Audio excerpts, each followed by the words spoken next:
తెలుసా? హృదయం అంత ఆనందమే, భయంకరమైన ఇబ్బంది వచ్చిన ఆనందమే, సంతోషం. ఎల్లప్పుడూ సంతోషమే. మన ముఖాలలో విచారం కనబడకూడదండి. బలహీనత వచ్చిందా? ఏం చేయదు. భయంకరమైన జబ్బు వచ్చిందా? ఏం చేయదు. మన్నా భయం వచ్చిందా? ఏమి చేయదు. ఎంత గొప్ప దేవుడు, అంత గొప్ప దేవుడు. ఆ గొప్ప దేవుని మహిమ ప్రభావములు ఎరిగిన ఈ మహా దావీదు రాజు అంటున్నాడు ఏమని? యెహోవా నా పూర్ణ హృదయంతో నేను యెహోవాను స్తుతించెదను. యెహోవా నీవు ఎన్నెన్ని అద్భుత కార్యములు చేసావు అన్నిటినీ నేను ఎవరికంటే లోకస్తులకు. లోకం ఎలా ఉన్నదండి? దేవుడిని యెహోవా భూలోకమును చూసినప్పుడు భూలోకము యెహోవా ఎదుట చెడిపోయి, ఎంత భయంకరమైన మాట అండి, చెడిపోయి ఉండేను. యెహోవా ఎదుట చెడిపోయి ఉండేను. ప్రస్తుత దినాలలో ఇది 2026 సంవత్సరం చూసినప్పుడు అంతకంటే 7 రెట్లు చెడిపోయింది. అంతకంటే 7 రెట్లు చెడిపోయి ఎక్కడ చూసినా న్యాయము, యథార్థత, సత్యము కనబడక పెద్దోడు మాయే, చిన్నోడు మాయే, ఆడోళ్ళు మాయే, మగోళ్ళు మాయే, ప్రభుత్వం మాయా. కాబట్టి పొట్టిమిట్టులాడుతూ ఉంది ప్రపంచమే కొట్టుకుంటుందండి. కాబట్టి ఇవి జరగవలసి ఉన్నవి. సరదాగా చెప్పలేదు. మీరు జాగ్రత్తగా ఉండండి. ఏదైనా మనం ఏమి సంభవించినో నీకు తెలియదు కనుక మొదటి సమయం 17 అమ్మ 34-37 మొదటి సమయం 17 34 నుంచి దావీదు సౌలుతో, అప్పటికి దావీదు సామాను మోస్తున్నాడు సౌలు దగ్గర.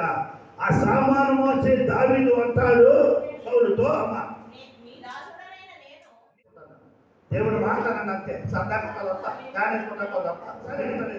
అమ్మ చదువు. అందుకు దావీదు సౌలుతో మహారాజుతో ఇట్లనే. ఎవడు సేవకుడు దావీదు. అప్పుడు నీ దాసుడనైనా నేను ఎవరు గొర్రెలమ్మా?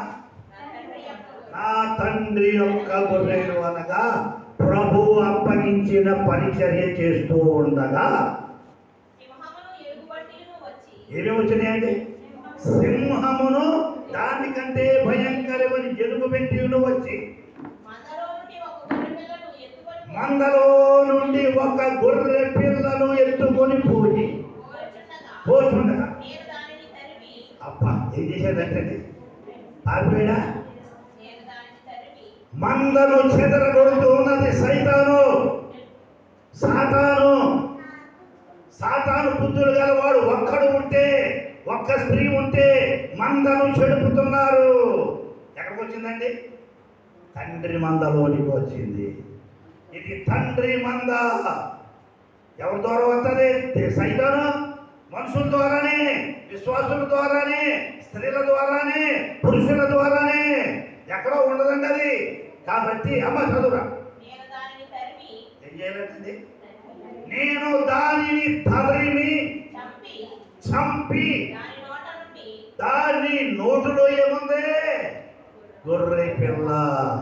ఆ గొర్రె పిల్లే నువ్వు, ఆ గొర్రె పిల్లే నేను, ఆ గొర్రె పిల్లే దేవునికి కావాలి. ఆ గొర్రె పిల్లని యేసయ్య భుజాల మీద నేర్చుకున్నారు. ఒక్క గొర్రె కూడా చెప్పుకోవడానికి వీలు లేదు. 99 గొర్రెలలో ఒక్క గొర్రెను ఏం చెప్తండి? ఏమో ఇక్కడ కాదు, మామూలుగానే వాక్యంలో లోకాల్లో ఉంటుంది. వీళ్ళు చెప్తారు లోకం కూడా అంటున్నప్పుడు చీకండి. ఏం చేసిందమ్మా? దాన్ని మీరు ఎలా అర్థం చేసుకోవాలంటే 100 గొర్రెలై 100 గొర్రెల్లో ఉదాహరణ ఏం చెప్తుంది? లేకపోతే గొర్రె తప్పుకొని పోయింది. విశ్వాసంలో నుంచి, భయములో నుంచి, భక్తిలో నుంచి ప్రభు అని మొక్కు వెళ్ళగానే వెళ్ళి లోకంలో కలిసిపోయాడు. అది వదిలిపెడతామా? గార్జించు, బుద్ధి చెప్పు. మేఘం అనలేదు. అర్థమైందండి? పిలుకోడు దేవుడికి పనికిరాడు. అర్థమైందా? ఎవరు విశ్వాసులంటే, బోధకులంటే, దేవుని సేవకులంటే ఎవరినైనా పెళ్ళిళ్ళు విశ్వాస వీరులు. హెబ్రీ పత్రిక చదవండి. హెబ్రీ పత్రిక 11 అధ్యాయం అంతా జాగ్రత్తగా చదివితే విశ్వాస వీరుల జాబితా. విశ్వాస వీరుల జాబితా. విశ్వాసానికి ఏముందండి? గొప్ప బలము ఉంది. నీతిమంతుడు ప్రార్థిస్తే ఏమవుతుందంటే ఆకాశము తెరవబడుద్ది, వర్షము కురియబడుద్ది, వర్షము మూయబడుద్ది. ఎవరిది శక్తి? పరిశుద్ధాత్ముని శక్తి. కాబట్టి ఆ శక్తి కలిగి లోకంతో మాట్లాడుతున్నాడు దావీదు మహారాజు. యెహోవా నిన్ను ఆశ్రయించు వారిని నీవు విడిచిపెట్టు వాడవు కావు, కావున నీ నామము ఎరిగిన వారు నిన్ను నమ్ము పొందురు అని చెప్పి పూర్తియమ్మ 34, 37 వరకు. నేను దానిని తరిమి పారిపోలేదు, నేను దానిని తరిమి చంపి. అది అంత మాత్రమే కాదు, నోటే ఉందే ఆ బుర్రెను విడిపించాలి. చూశారా? ఇప్పుడు గుడి ఎందుకంటే ప్రతి గుడి ఎందుకు సరగా ఏర్పాటు చేసిన దేవుడు సాతాను చేత శోధింపబడుచున్న ప్రతి మానవుడిని ఆ సాతాను నుండి విడిపించేటందుకు దేవుని జీవ వాక్యము అనబడిన 2 అంచుల ఖడ్గముతో తప్పించేటందుకు దేవుడు ఆయన సేవకులను ఏర్పాటు చేసుకున్నాడు. పని పాట లేక కాదండి, ఎవరు మట్టారు వచ్చి చెప్పేయడానికి కాదు. అర్థమైందా? పిలుపు, ఏర్పాటు. ఇక్కడ ఒక దైవజనుడు దేవుని సేవ చేయాలి అంటే అది ఎప్పుడు ఏర్పాటైందో తెలుసా?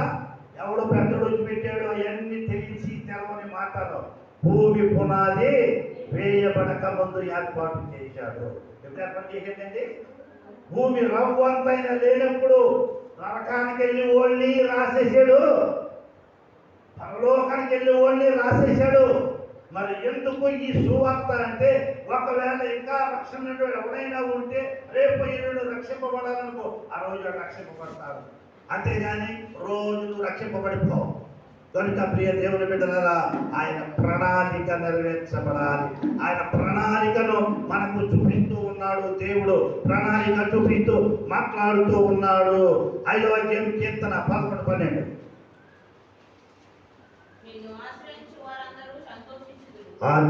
మళ్ళీ ఏమన్నాడమ్మా?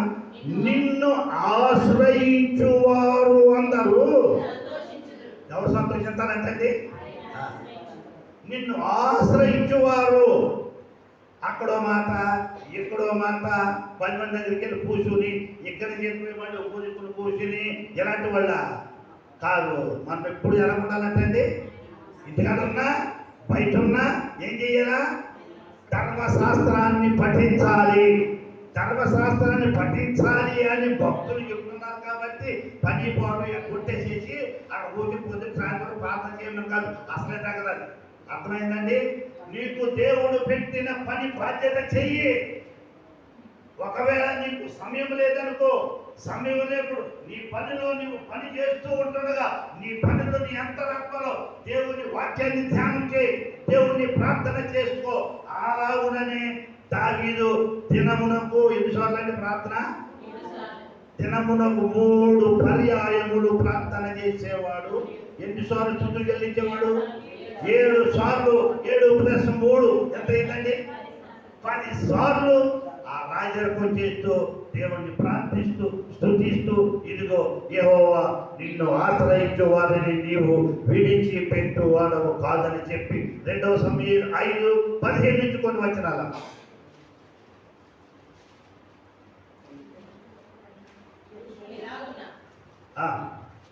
రెండవ సమూయేలు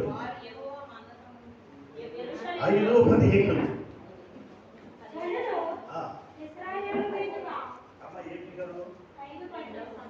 రెండవ సమూయేలు 5:15. అమ్మా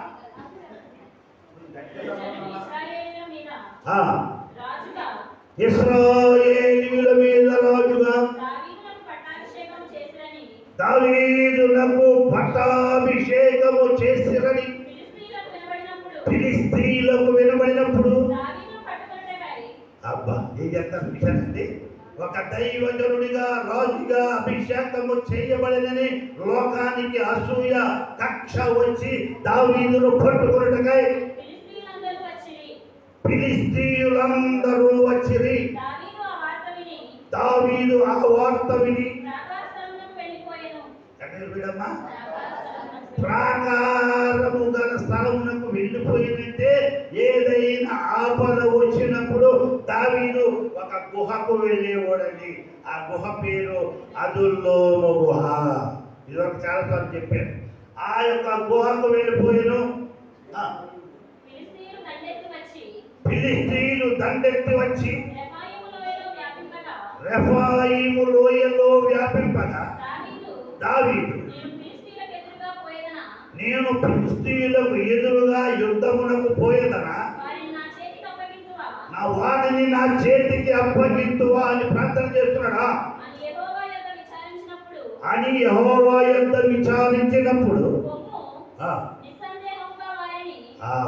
ఏమన్నారండి?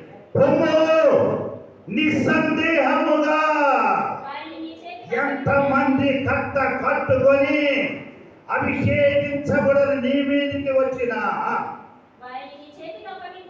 వారిని నీ చేతికి అప్పగి సాతాను సమూహాన్ని దైవజనుడా నీ చేతికి అప్పగింతునని యెహోవా సెలవిచ్చెను. ఎన్నో వచ్చిన మమ్మ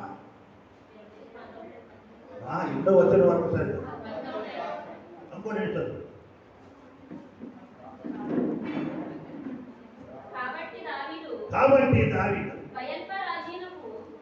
కాబట్టి దావీదు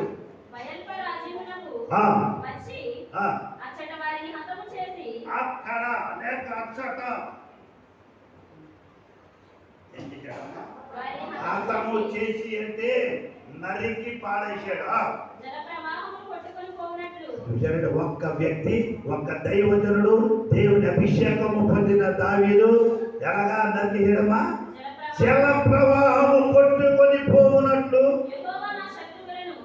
యెహోవా నా శత్రువులను నా ఎదుట నిలవకుండా నాశనము చేసెను అనుకొని ఆ స్థలమునకు బయల్పేయోరు అని పేరు పెట్టెను. బయల్పేయోరు శత్రువులను హతము చేసిన స్థలము. ఎలా కొట్టుకుపోయిన శత్రువులు జల ప్రవాహము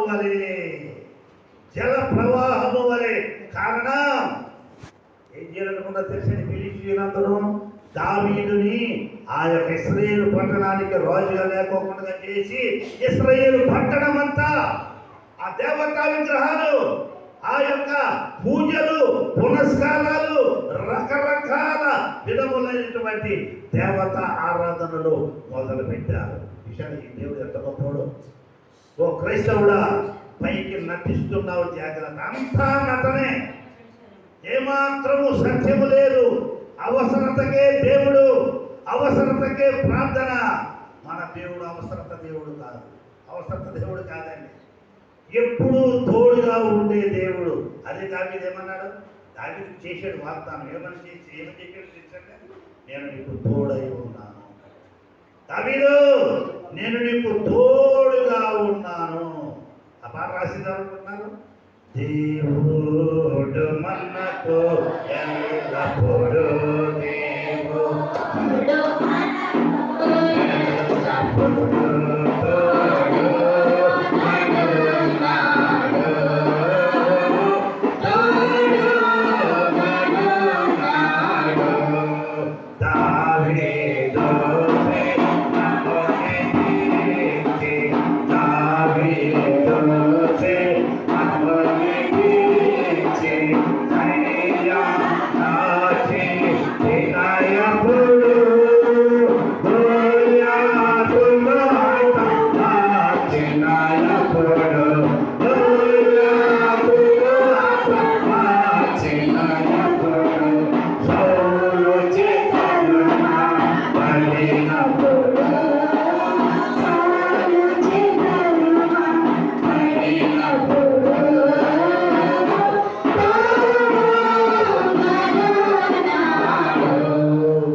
కాదు, యూదుల చేత, ఇశ్రాయేలుల చేత, తన వంశస్థుల చేత రాజు సౌలు ఎవరు తరుగుతున్నాడండి? దావీదును తరుగుతున్నాడు. దావీదు ఎవరు? అభిషేకింపబడినటువంటి దేవుని సేవకుడు. అటువంటి వాడిని తరుగుతూ ఉంటే ఏమైపోయాడు సౌలు? సౌలుని దేవుడు తన యొక్క పదవి నుంచి తీసివేశాడు. కనుక దేవుడు ఇక్కడ మాట్లాడుతూ దావీదును మన ముందు ఉంచి లోకముతో మాట్లాడుతున్నాడు. నీతో నాతో ఒక్కడితో కాదు. యెహోవా, దేవా, ప్రభువా, నిన్ను ఆశ్రయించువారు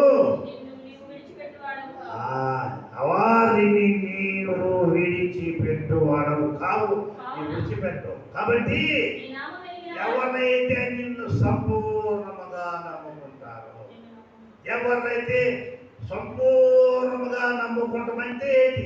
అసలు తెలవాలి కదా. సంపూర్ణంగా నమ్మకం అంటే ఏంటండి? సభలు వెళ్ళిపోతారు కదా మీరందరూ. మరి ఏమి ఇట్లేదా? ఎక్కడికెక్కడికో కిలోమీటర్ల దూరం వెళ్ళిపోతే ఒక్క ప్రశ్నకి సమాధానం ఉండదు.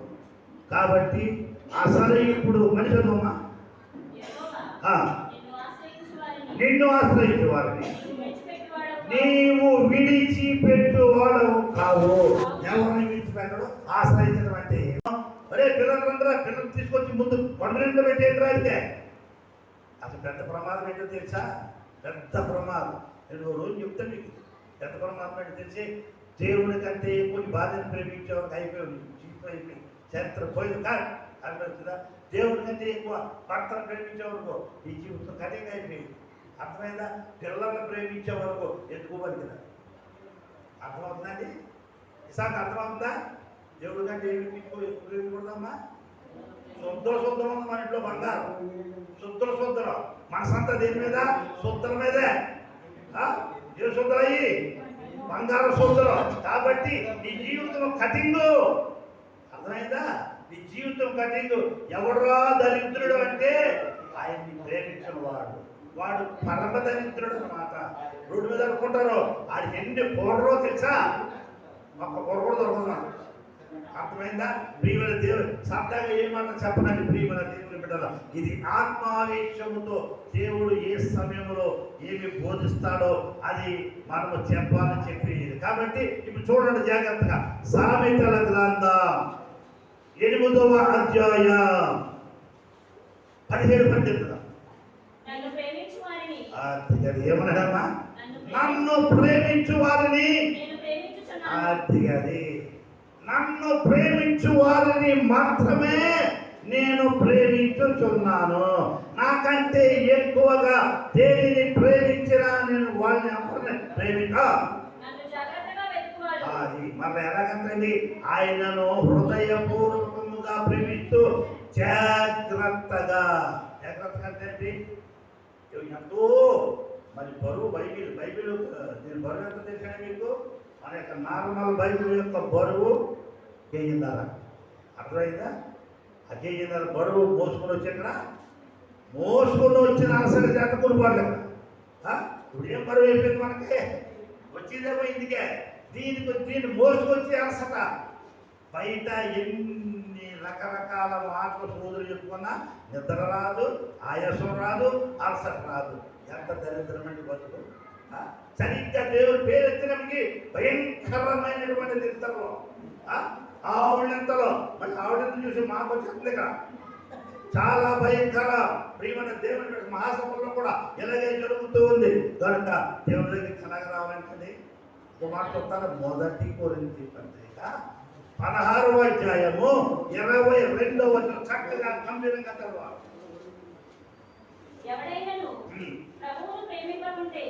ఎవడైనను నేను నీకు వెండి ఇచ్చాను, బంగారం ఇచ్చాను, పొలాలు ఇచ్చాను, డబ్బు ఇచ్చాను, అన్ని ఇచ్చాను, ఆనందంగా బతుకు, నన్ను ఆరాధించు, నన్ను మహిమపరచు అని చెప్పాడు. కాబట్టి నీవు దివారాత్రులు నన్ను ప్రేమించు అని చెప్పాడు దేవుడు. కాబట్టి ఎవడైనను మన ప్రభువైన యేసుక్రీస్తును ప్రేమింపకుంటే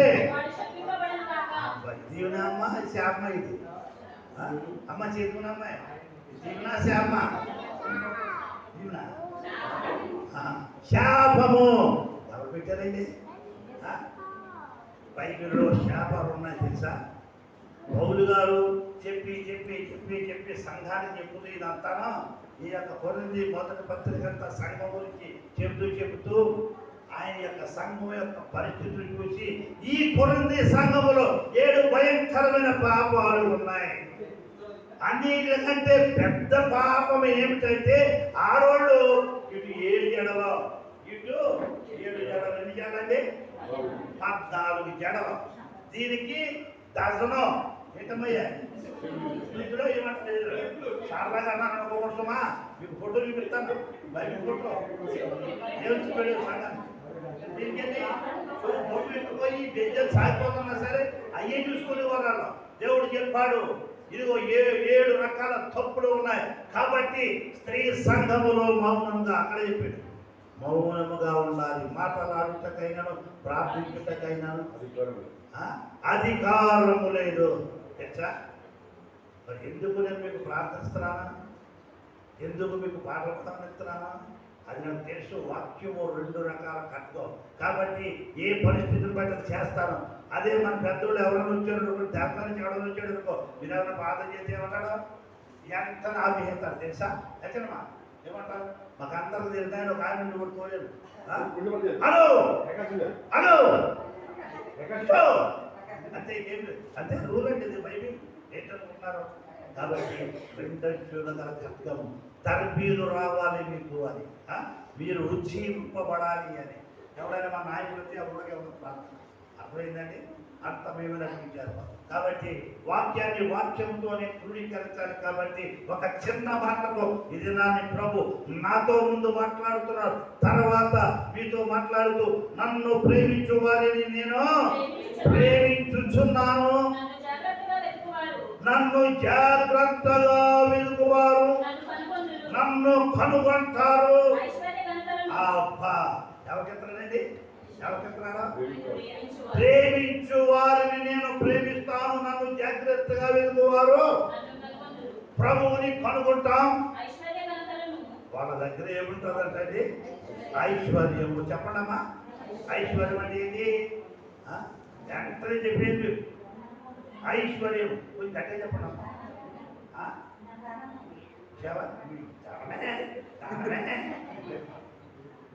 ఐశ్వర్యం అంటే ధనం కాదు. అర్థమైందా? నా దగ్గర ఏమి లేదు. నాకు వచ్చి అన్నీ వచ్చేస్తాయి. ఏది తక్కువ. ఎక్కడికి వెళ్తాయి తెలుసా? ఎక్కడికి వెళ్తాయి తెలుసా? కంటికి కన్నబాద నీవెన్నీయు, చెవికి వినబాద నీవెన్నీయు,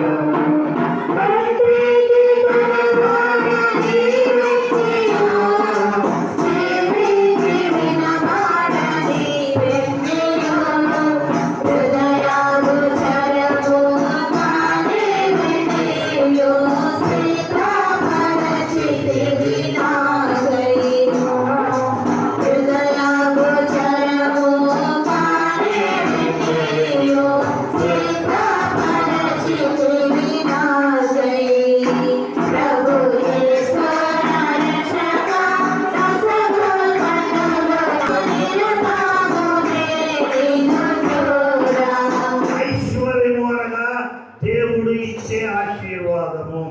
లోక సంబంధమైనటువంటి ఐశ్వర్యం ఏమంటారు తెలుసా? ఏంటండి? సిరి అంటే మనది కూడా ఉంది. సిరి బైబిల్ 7 సార్లు ఉన్న మాట తెలుసండి. లోక సంబంధమైన డబ్బుని సిరి అంటారు. దేవుడు ఇచ్చే కంటికి కళ అన్ని అవసరాలు తీరిపోతాయి. నీకు తెలవదు, ఎలా తీరుతాడో తెలవదండి. ప్రియమైన దేవుని బిడ్డ 1,00,000 చెత్తడు. నేనే సాక్ష్యం ఎవడో కాదు. నేను ఎన్నో ప్రాంతాల్లో ప్రతి దినము చెప్తాను. నిన్న కూడా చెప్పాను. నిన్న నా యొక్క వాక్యంలో లక్షము అద్భుతాలు చేసే దేవుడు వీటిని ఏం చేశాడు? వీటిని రసముగా మార్చేశాడంటే ఎవరు రసమమ్మా? ద్రాక్ష రసముగా మార్చాడు. అర్థమైందండి? లేని వాటిని ఉన్నట్టుగా చూపించేవాడు. ఏం లేదు, అన్ని ఉన్నాయి నీ దగ్గర. ఇది దేవుడు ఇచ్చేది. కంటికి కనబడనిది, చెవికి వినబడనిది. కాబట్టి అక్కడ అంటాడు ఐశ్వర్య ఘనతలు. దాని అంకాలు ఏముందంటే ఘనత, యేసుని బట్టి ఘనత, వాక్యాన్ని బట్టి ఘనత, ప్రభువుని బట్టి ఘనత. అబ్బో ఈ డబ్బు అయిపోతుంది, డబ్బంతా అయిపోద్దండి. కోట్లు నిన్న ఇలా ప్యాకింగ్ చేసుకుని శుభ్రంగా పట్టుకుపోయారు, ఇది తీసేది అందులో పెట్టారు. కాబట్టి ప్రియమైన దేవుని బిడ్డలు ఉందామా, ఎక్కడికి కదలదక్క. ప్రభు వచ్చే వరకు, నీవు చచ్చే వరకు ఆ కలిమిని దగ్గర అది అది ఉందంట ఆయన దగ్గర. అదనమాట. ఇన్నిటికంటే గొప్ప చెప్పలేదేనా, అన్ని గొప్ప చెప్పండి. ఆ ఆరోగ్యం అర్థమైందండి. నీకు స్వస్థత శీఘ్రముగా కలుపును. అర్థమైందా? ఆరోగ్యం పరిగెట్టుకుని ఎక్కడికి వెళ్తాం, డాక్టర్ దగ్గరికి వెళ్తాం. అర్థమైందా? ముందు ఎక్కడికి వెళ్ళాలి? వెంటనే